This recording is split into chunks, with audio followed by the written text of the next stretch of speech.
गाई जङ्गलको बाटो चाहिँ नि आम्बो हो यस्तो डर लाग्दो नि हो। जङ्गल सानो लामो जङ्गल थिएन यार। हैट, जे जस्तो गरेर भए पनि जङ्गल चाहिँ होइन बिस्तारै बिस्तारै होइन 30 40 50 को स्पिड गर्दै पानी त्यस्तै परिरहेको। बाफ रे बाफ, यस्तो पानीमा पनि हामीले केही नभनिकन हिँड्यो क्या। हेर न यस्तो छ पानीको माहौल। वहाँ पानी जमेर बाटोमा होइन यस्तो कति ठाउँ 3 4 ठाउँ 5 ठाउँ थियो। अब के गर्नु, जानु परिहाल्यो।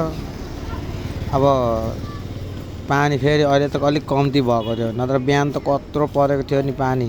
एकदम ठुलो पानी परेको थियो।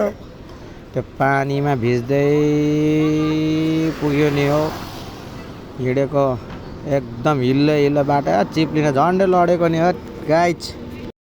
पानी कम हुँदै गयो है, हामीहरू चाहिँ अगाडि बढ्दै गयौँ अनि उकालो बाटो पनि आउन थाल्यो। उकालो बाटोमा पनि कस्तो रमाइलो है, आनन्दसँगले बाटोलाई चाहिँ मान्नु पर्ने क्या।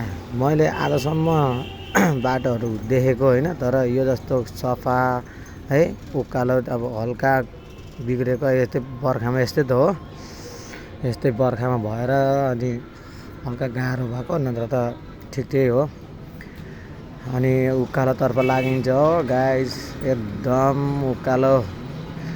यहाँ त अब के बाइक भएको भए त 1 गियरमा लाउनु पर्थ्यो, स्कुटीमा त फेरि फिल्लिली पुगेको नि त। टर्निङ पनि एकदम मजाको, एकदम कुल चिल गरेर चाहिँ हामीहरू पुग्दैछौँ। हामीहरू हेटौडाको बाटो काठमाडौँ आउने यो टक्क यहाँनिर छुट्टिने यहाँनिर पुग्यौँ है। अब यहाँबाट चाहिँ हामीहरू कति लगभग पुग्नको लागि धेर त छैन गाईघाट, अब त्यस्तै होला 50 किलोमिटर जति होला होइन। जस हेर्नु न बाटोहरू त एकदम दामी नि हो, एकदम